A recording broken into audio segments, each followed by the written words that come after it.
Good morning, afternoon, or evening, everyone. My name is Elivaras, and welcome back to Total War Warhammer. So today, rather than continuing a campaign or starting a new campaign, I am bringing you something different. Today, I am bringing you all a comprehensive strategical guide of how to beat the Wood Elves on the Grand Campaign, and this is going to be on very hard. So, I'm not going to play through the whole thing, obviously. I'm not going to do a series on it. For now anyways, but I'm going to go through how to beat it, or how I beat it on very hard. I'm going to go through a general overview of things about the Wood Elf faction that may be different from other factions. I'm going to go in depth on technology, buildings, and I'm going to give you my straightforward early game strategy step by step, and I'll go really in depth on that. So let's go ahead, hop into this campaign. Now, any of these strategies will apply to the lower tiers of difficulty, such as hard, normal, easy, etc. But just because they're lower tiers of difficulty, you may not need to be as strategic or have as well thought out a plan as on very hard or legendary, just because, you know, it's generally easier, the AI doesn't get as much income, and you can really just screw around and do a lot of whatever you want. So, this is the only campaign I've beaten on very hard, and that's why I'm doing a strategy. I've played this campaign quite a bit, and I have found a pretty good way to play it. So, let us go over a general overview to the Wood Elves in general. So, to beat the campaign, you need to get Amber, and Amber is either gained through direct ownership of territory or military alliances. You can see here that, for example, well, I guess you can't really see here, but if I was to put a pair, it'd say settlements +3. So this would be from the Oak of Ages giving me 1, and Kingsglade being a capital giving me 2. And you can see on other buildings how much Amber you will get from ownership. If you establish military alliances with these factions, you will also get that amount of Amber, but be warned that if you lose those military alliances, then you will also lose that Amber, and you may go negative. So, I will say that direct ownership is not always viable, as you cannot build very good garrisons since they are only outposts, which I will go into later. And there is no such thing as walls for the Wood Elves, really, which makes it pretty hard to defend settlements, especially when you are outgunned and outmanned, because you don't have walls to hide behind and ways to force the enemy into choke points that you would normally have when playing as something like the dwarves or humans, for example. So, therefore, when playing with this campaign, it would be in your best interest to make allies of both the Empire and the dwarves, because if you can get military alliances with the Empire and the dwarves, that's going to be tons and tons of Amber. I know when I played, the Empire gave me about 10, but by the time I allied with the dwarves, I got about 30 Amber. So you can get lots of Amber through military alliances, and I would suggest trying to get on the good side of a lot of these really powerful factions. So when playing as the Wood Elves, you basically start off very, very slowly, with one army being the maximum that you can afford. When you really get the ball rolling is as soon as you take control of Torgavon over here, Widrioth over here, and Arguelon, which is just up there, owned by good old Durthu. Now that we have that discovered, let's move down here. And because these bases that you can capture here are Wood Elf bases, you can actually build things in these bases. If you capture any other settlement around the world as a Wood Elf, while you can control all those other settlements, you can only build little dinky outposts in them. And basically, an outpost will just give you very small buffs, such as a like +1% damage buff to all troops, or extra or like +2% extra faction-wide income, etc. And as a result of only being able to build decent structures in Wood Elf territory, you want to take control of your Wood Elf neighbor's land as soon as possible. So there are two ways to accomplish this when playing the campaign. Really, there's either by force, and by force is basically just exactly what it sounds like, is you march in, and by force you come in and fight these guys, take them out, and take their land. And you can also choose to confederate with these factions, and that will also allow you to take direct ownership of their territory. So there are a few problems with both of these strategies, which I will go into right now.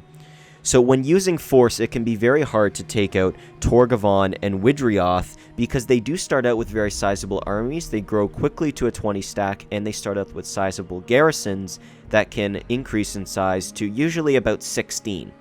So basically, since most you can typically field is one army in the early game, your only hope is to declare war on one of these factions early, set up an ambush, get them to walk into the ambush, then you fight them, and then you have to hope that you lost very few. You really need a decisive victory. If you don't get a decisive victory, you're not going anywhere. You need a decisive victory, then you need to finish them off, and then you need to go in and fight their garrison. And because they'll usually have either 11 or 16, you need to make sure you have enough troops left over to get to their garrison, to beat their garrison and take control of their territory. So as you can imagine, this is not very easy. Really, the only one that you can actually feasibly or easily take early game is Waterfall Palace here, owned by the faction Arguelon, which is led by Durthu, just for the fact that Durthu decides to go on a crusade on turn 1 and get himself killed.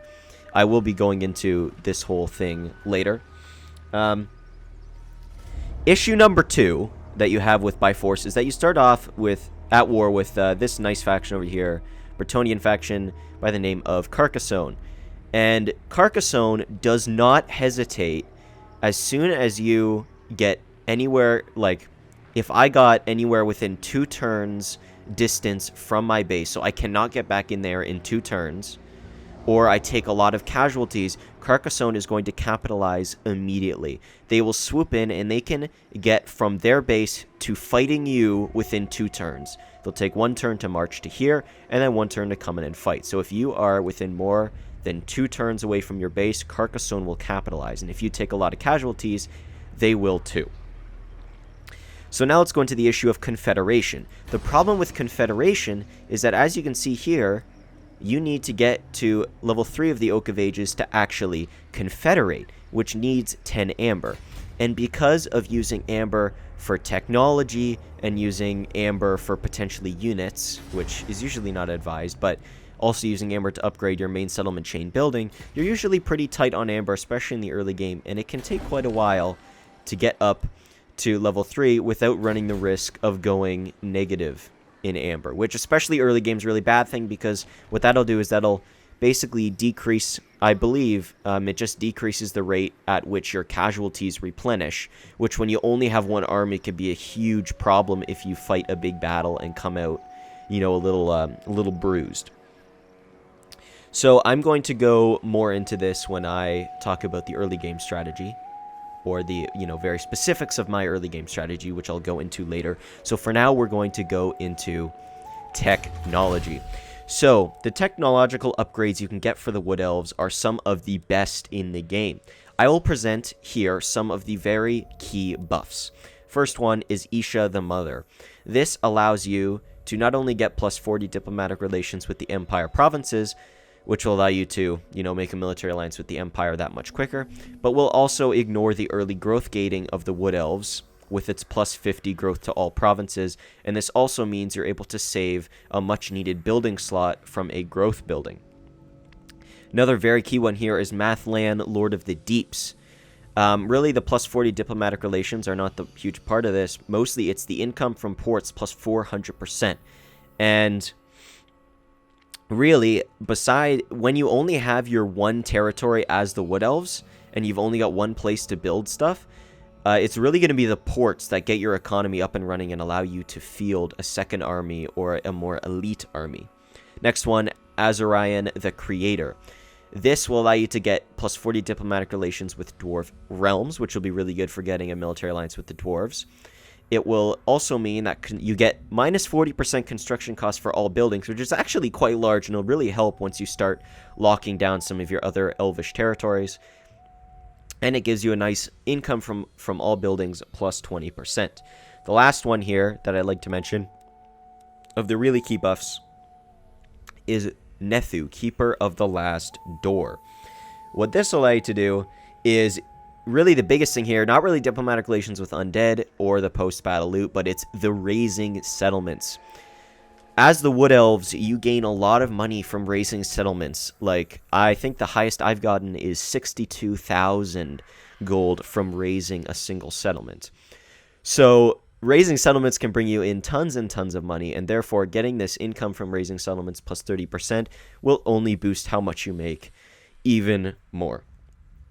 So I'm going to go into what exactly you should be rushing here and when you should get it more when I talk about early game, the specifics of my early game strategy. Now let us dive into the building browser and what exactly you want to build. So until you manage to take control of all other Wood Elf territory, you are going to be very constrained on building slots. Here I will go over the most important buildings that you should focus on. First and most important, grapevines. Grapevines are basically the backbone of your early economy and your late game economy. Until you lock down ports and other Wood Elf territories, these are super, super important. I guess that random thing there was popping up. Yeah. So, gives you 800 income, which is really, really huge. The second thing to focus on, well, at level 3, it gives you 1,200 income, which is even better. But the second thing to focus on is your Vinter's Barrel House. This really helps with your income, especially late game when you manage to stack 4 Wood Elf territories, because then you can put one of these wine steward cellars in every Wood Elf capital, and that'll allow you to have more than double the income from each grapevine that you have, since these buffs do stack. So let's say I'm in, and they also apply to the province that you're in, so this is why it also helps with early game, because you can build a Vinter's Barrel House and it will give you plus 20% income from grapevines in the own province it's built in as well. So while 20% may not seem like a lot, every little bit counts in the early game since you are quite restrained. So back to what I was saying here with the Wine Steward Cellar, if you, for example, manage to get all 4 of the Wood Elf factions and you have one of those Wine Steward Cellars in every single base, if I'm looking at Widrioth, then I have plus 40% from Widrioth's one, plus 40%, plus 40%, plus 40%. So I get plus 160% extra income. If I'm in Waterfall Palace or King's Glade, then I'll get plus 120%, but that's still a lot, and that will allow you to field a massive amount of armies. Trust me, once you get the ball rolling with the Wood Elves, you really, really can't be stopped. You just get so much money, so much income, and so many armies that no one can stop you. It's really the early game that you have to overcome. So next thing I'm going to talk about here in the building browser, let's get back into that, is the Glade Guard Hide and the Boyar Workshops. The Boyar Workshop and Boyar's Vault. So basically, when playing against the AI, at least, archers are a huge backbone of your army. Getting both of these buildings and upgrading them to their higher levels will allow you to recruit Glade Guard with armor piercing, fire damage, and poison, as well as deep wood scouts that can dish out a huge amount of damage. On top of this, Wood Elf archers are a step above all other archers in the game since they can move whilst firing. So getting both of these buildings will be very huge for your army. Another thing to consider is the Muster Stone. So getting this and upgrading it will allow you to get a lethal Elvish Cav in the Wild Riders, and eventually Sisters of the Thorn, which can be very useful in some situations.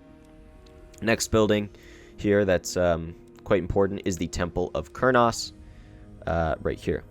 And this is necessary to get some of the really good tech, such as Azarian the Creator, which, if you look in here, you cannot get Kurnos the Hunter until you get the Temple of Kurnos, and you need Kurnos the Hunter to get Azarian the Creator, and to get all the way down to here, to the final buffs, which can actually be quite good, like plus 30 with all factions, -1 turn for global recruitment, not too shabby.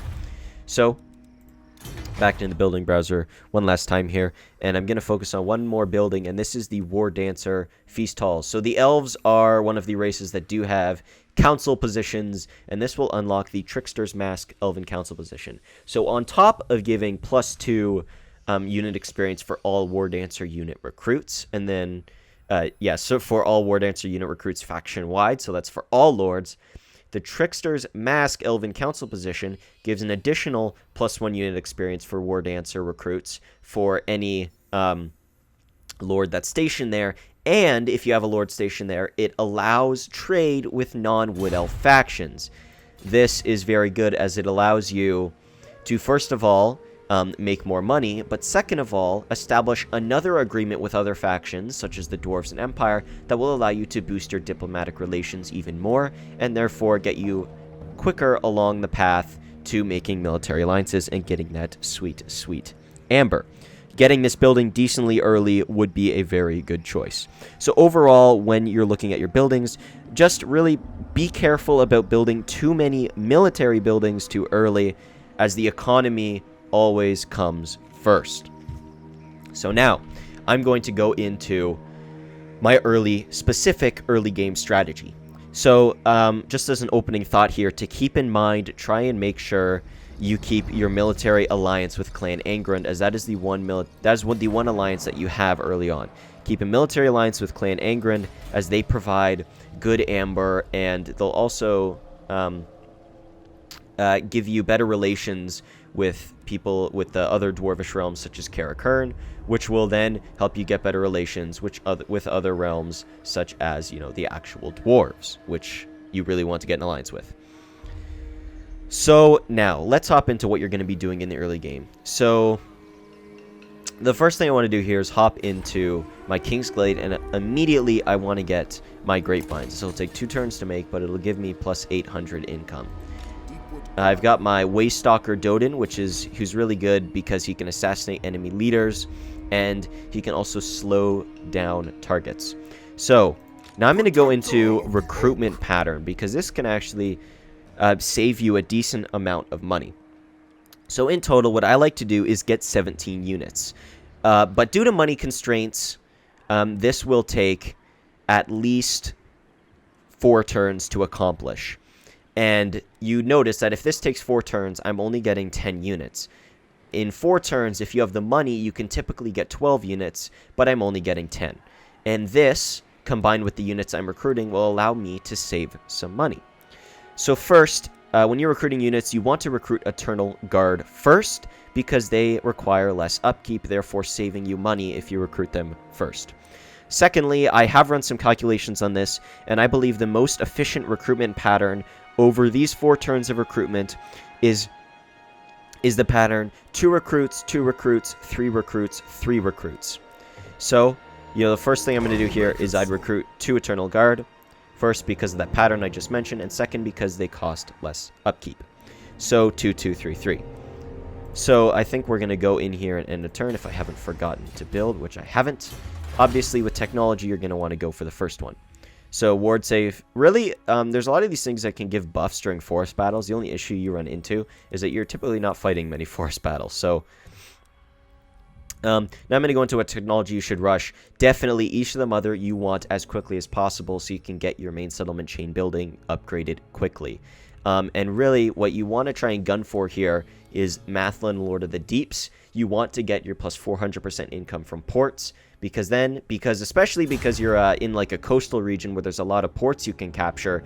If you start locking down those ports, that plus 400% income is going to make ports a huge moneymaker. And what also helps with rushing this line is that you'll be able to get Azariah the Creator that many turns earlier, which is also really good. And if you can establish, basically as soon as you establish a military alliance with the dwarves, you can push your Oak of Ages to level 5, and once you get to level 5, you unlock the final quest battle that you can use to beat the campaign. So, probably should have mentioned that earlier about the final quest battle to beat the campaign, but alas, you gotta make mistakes sometimes. So, now I'm going to go into the kind of Confederation and by force deal. So, as I mentioned before, it's not very easy to take out Widrioth and Torgavon because they really just sit around, they really just like derp around in their base for tons and tons of turns on end.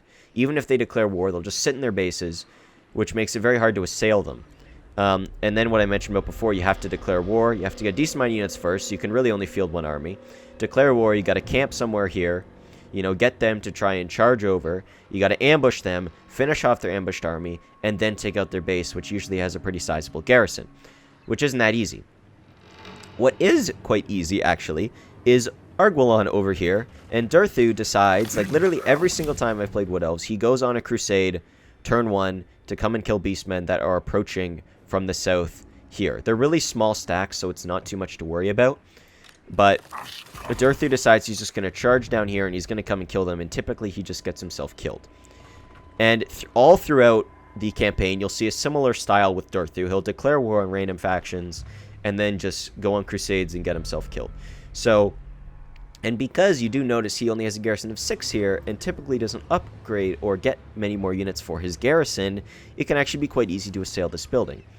So why would you not do this immediately, you may ask? Well, remember what I mentioned before with Carcassonne? This is what I tried for a few little starts and seeing if it would work. But that was basically, you know, getting up to here, and then using the world routes over to here, and then attacking. The issue is, as soon as you get here, Carcassonne goes forced march right up to your doorstep. And you can't get back fast enough, and then you're fighting 20 units with a 9-man garrison. And that's obviously a huge deal, and that's extremely hard to win. And if you do win a more than double your units, then you are very skilled, and I commend you. But, basically, what I end up doing is, because I'm only at war with Carcassonne, I just want to take care of them as fast as possible. Now, before I go into how I do that, let's talk about these two. So what do you do? So what do you want to do with these two then? Really, what I like to do is immediately off the bat, I like to just hop in and sign non-aggression pacts with these guys. Because what I'm hoping with these guys is I'm going to take over Durthu's territory, but I'm going to confederate Widrioth and Torgavon, since I don't want to go through the hassle of trying to win an uphill battle against these guys. So I've gone ahead and done my diplomacy, so I'm going to go ahead and end my turn here. So I'm just going to go through the first 2 turns. I've already talked about much of what I need to talk about. I'm not going to play any actual battles here, because it's already going to be decently long.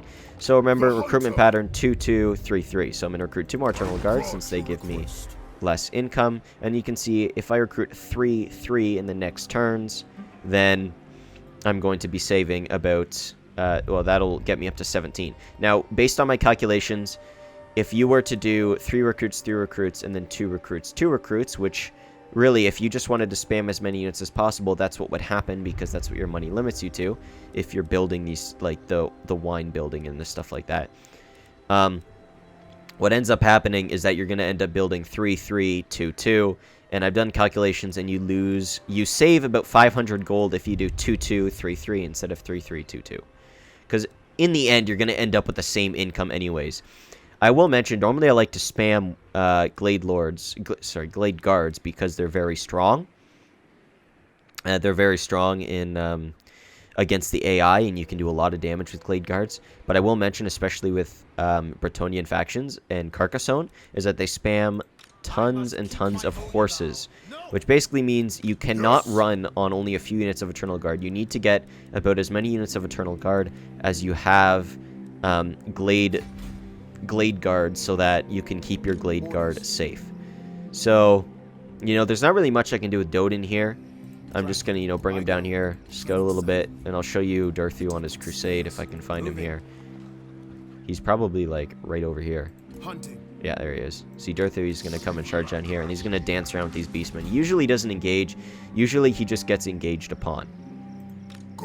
So I've already done my recruitment, not really any more diplomacy, since these guys wouldn't really want anything else at this point. Again, I'm not signing a non-aggression pact with Arguelon, because I want to take them out in the next turns.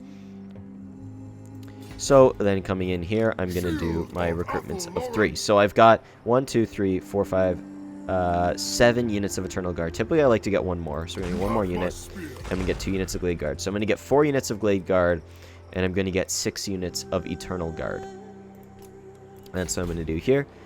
And let's see if they want a trade agreement with me, and no, they do not, still.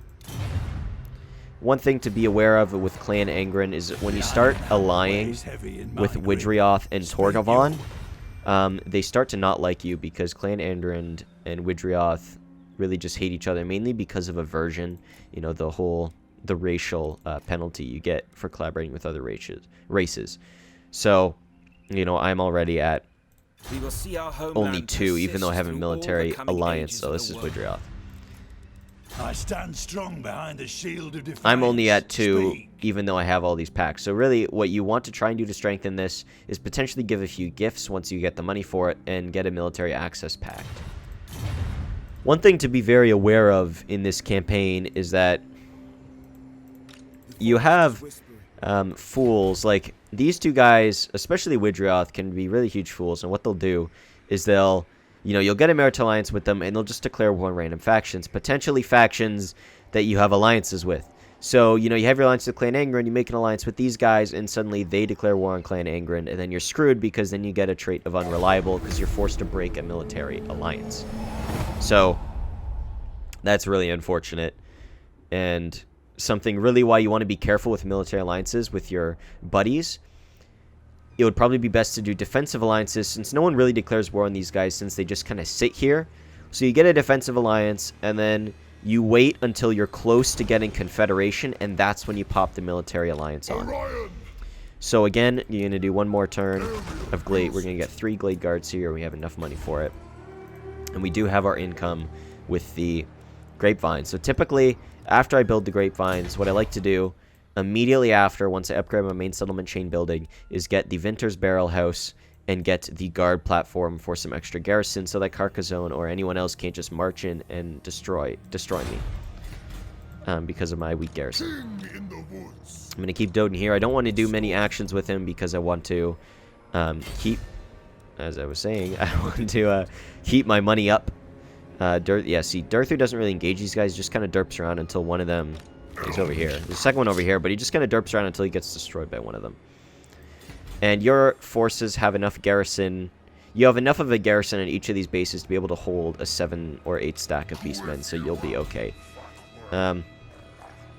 See if they want a trade agreement with us.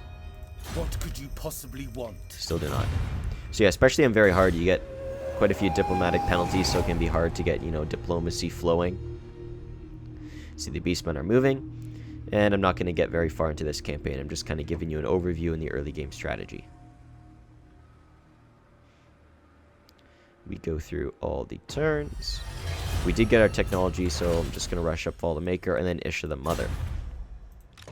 So now, this is what you're going to want to do. You're going to want to, on turn 6, you can try doing this. I've never seen it happen, but you can come in here and try to do an ambush, and potentially he might go into force march and charge over to your base, but he can't get to, he'll usually only do that once he gets to a 20 stack.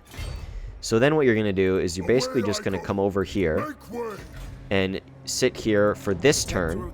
You know, I guess you can scout around with Doden a bit. You can see Brion ports up here. You can just kind of derp around with Doden, but you want to sit here, and then next turn you're going to want to start laying an ambush. So I assume these guys still don't want anything to do with me. Oh, they do. Maybe a trade agreement. They do want a trade agreement. Okay, that's good news. This is Athel Lauren. Go ahead, log a trade agreement up in here. And then we are going to end our turn. So, this is something that I will mention. Clan Angren will pull you into a lot of wars. Now, what you can do with Clan Angren, and what is really good to do, is try and at least get money out of them when they want you to declare war. So we'll say, okay, how about a good 300 here? 200, okay, 200 isn't bad. So we want to accept their offer. And you really want to be careful with who Clan Angren declares war with. For the most part, you can just demand money and accept it because they're really far away. But one thing you have to be careful of, and one thing that I've seen before, is they'll want me to declare war on these guys over here, and then immediately that turn, these guys have a 20 stack, and while I'm over here trying to fight Carcassonne, they underway right onto my doorstep, and I'm not close enough to kill them. So you probably don't want to go into war with these guys. As soon as these guys leave their base, or Clan Angren actually comes to fight them, then you can try and get money out of Clan Angren so that you can for declaring war on them, since at that point they're going to be destroyed. So let's say I demand payment of like 500 here. Now, obviously, they're not going to take it as a gift, but I can offer to join war against the Greenskins. Still low, so let's try 300 moderate. If you do these really on like the first turn when they have more money, they'll accept them. So you can do like a 300, 300, 300 and get another, 900 gold, which might actually help you if you want to recruit your stacks of 3 early on. So now here, what I would do is I'd want to come over here to about and get into ambush. One thing you have to be very careful about is how far you move before you go into ambush, because this is when they're going to recruit to 20, and the next turn they'll have the 20. So what they're going to do is they're going to try and charge over to King's Glade. Now what happens is when you ambush, you'll probably win, hopefully anyways. And if you beat them, then remember, they're going to retreat. And if you're too close to them, they'll retreat right back in range of their garrison, and you can't finish them off because you don't want to fight their garrison and the rest of their force at the same time. Usually because they've got a decent amount of their force still remaining, since it's very hard to run down cavalry and actually finish them off. So you want to do is make sure you're about here where they can't run away ridiculously far once you beat them. And then when they're standing about here and you want to fight them the next turn, we're going to go ahead and put Doden into our hero to give us some extra firepower. And so then what you want to do is you want to kind of move your Orion over to here. You're going to want to attack him so that he'll be forced to retreat in this direction, and then you come and finish him off and then take the castle, since really he'll probably still only have a garrison size of 8. Immediately after you kill Carcassonne, that's the only province you're at war with, so what it might be a good idea to do, you take Carcassonne's castle, you beat up their force, take their castle, take Brionne, which is a good port. Then what you want to do immediately after is come in and snipe out Waterfall Palace. You do see his garrison of 10, it might go up to like 11 or so by the time you get there. But usually Durthu's off getting himself killed, so there's no opposition there. You can go in, swoop in, take the palace, and get a huge boost to your economy. And if you do, yes, so you just get a huge boost to your economy. Now, what happened when I played was I took out Castle Carcassonne. I took out Carcassonne, and then their castle, and then Brionne, and I was going to go and take out Arguelon, but Bordelot decided to come and declare war on me. So then I came into Bordelot. I set an ambush, got a huge ambush on their main force, killed them, took out Bordelot. And then Mousillon was invited to war with me by Bordelot before I took them out. So then I came up here, set a few ambushes, killed Mousillon, took them out. Now what that did for me was killing Mousillon gave me a lot of, good thoughts from the other Bretonnian factions, so I didn't have to worry about my ports getting taken. But what I just mentioned there, ports, Bordelot and Mousillon own a good amount of ports, and once you can rush this technology here, you'll get a ton of money from those ports. So, yeah, after that, really, after you take out Arguelon, and you really want to go port hunting. So if you didn't have that thing where, you got declared war on by Bordelot and ended up having to go on a crusade up here, then really what you want to do is just get into war either with Estalia, potentially down here, who's got 3 ports, which can be really good, or with, some of the port factions up here, such as Bordelot, Mousillon, Lioness, etc. But be careful, you don't want to declare war on too many factions at once, because with only an average of 1 army, especially early game, it's going to be very hard for you to fend them off. One thing I will mention is be very careful. Even if you sign a non-aggression pact, say with Estalia, they'll typically build up to, say, strength rank 5, and they'll have like 2 full stacks. And what happened was, well, I was busy. In one of my other ones, I went like way up here and tried to raise Norscan settlements. But what happened was, while I was up there, Estalia decided they were going to break their non-aggression pact, come in here, and I basically had to restart because I didn't have any forces close enough to actually fend them off, and they had 2 full stacks. So be very careful, especially in very hard. Your AI allies will not hesitate to break alliances with you if they can capitalize on it. So yeah, I hope you guys have enjoyed. I hope this gives you some insight into what you should be doing as the Wood Elves to beat the campaign. Again, to actually beat the campaign, really your best bet is to try and make a military alliance with the Empire and the Dwarves, build up your tree to level 5, and then get that quest battle in defense of the Oak and beat that, and that'll win you your campaign. One word of warning, as soon as you upgrade your Oak of Ages to level 5, there will be, I think, 3 or 4 Beastmen stacks that spawn right here. This does not happen on any other Oak of Ages upgrades, but you got to be careful. You got to make sure you have forces in range to deal with these guys.